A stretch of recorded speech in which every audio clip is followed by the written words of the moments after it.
আসসালামু আলাইকুম, সবাই কেমন আছেন? নিশ্চয়ই সবাই ভালো আছেন। আমরা যে বাসাটা থাকি, আমাদের বাসাটা আগে সেমি পাকা ঘর ছিল। তো বাসার পাশে আমাদের অনেক জায়গা ছিল। এর পাশে আমাদের জায়গার পাশে কিছু জমি ছিল, সেখানে আমার দাদু সবসময় চাষাবাদ করতো।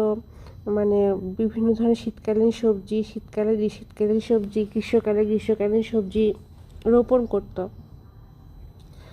তো দাদুর এই ট্রেডিশনটা আমার আম্মা ধরে রেখেছে। তা আমরা যখন আমাদের জায়গাটাকে ডেভেলপারকে দিই, তখন ডেভেলপার আমাদের সব জায়গা নিয়ে গেছে, আমাদের জন্য একটু মাটিও রাখেনি। তো মায়ের তো সমস্যা হয়ে গেছে, আম্মু এখন কি করবে। আম্মু আমাদের জায়গার কোনায় কিছু মাটি দিয়ে শিম গাছ লাগায়, মাটির নিচের আলু লাগায়।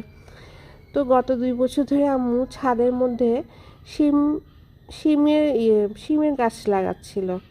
মানে শিমের বীজ বপন করে শিম গাছ হচ্ছে, সেখান থেকে শিম চাষ করছিল। তো আলহামদুলিল্লাহ আলহামদুলিল্লাহ অনেক শিম ধরেছে এবছর। তো আম্মু আমার নানার বাড়িতে বেড়াতে গিয়েছে, তো নানার বাড়ি থেকে ফোন করে বলছে যে রোশনি, শিমগুলো পেড়ে ফেলো, কারণ পরে দিয়ে পোকা খেয়ে ফেলবে। তো ছাদে এসে দেখি যে আসলে শিমে পোকা ধরেছে। তো আমি আমার ভাইয়ের বউকে নিয়ে শিম পাড়তে চলে এলাম। দেখুন কতগুলো শিম পাড়া হয়েছে।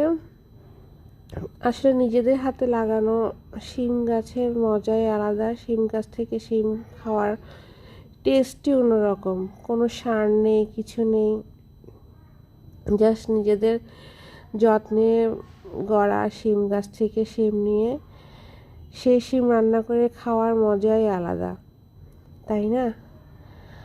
তো মাশাআল্লাহ অনেকগুলো শিম পেরেছি। আরও শিম আছে, সেগুলো চিন্তা করছি যে রাখবো নাকি নিয়ে যাব, বুঝে উঠতে পারছিলাম না।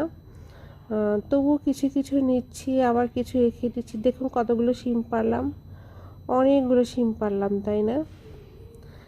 বাসায় আনার পরে এত ভালো লাগছে শিমগুলো দেখে যে মানে ইচ্ছে করছে যে কাঁচা কাঁচা খেয়ে ফেলি। তো কাঁচা তো খাওয়া যাবে না, রান্না করেই খেতে হবে। তো আমার মায়ের হাতে লাগানো শিম গাছের থেকে নেওয়া শিম দেখুন, খুব সুন্দর শিম। এই শিমগুলো রান্না করেও খেয়েছি, খুব টেস্টি, একটু মিষ্টি মিষ্টি ফ্লেভার। হ্যাঁ, সচরাচর বাজারের শিমের থেকে আমাদের চাষ করা শিমের টেস্টই আলাদা। ধন্যবাদ।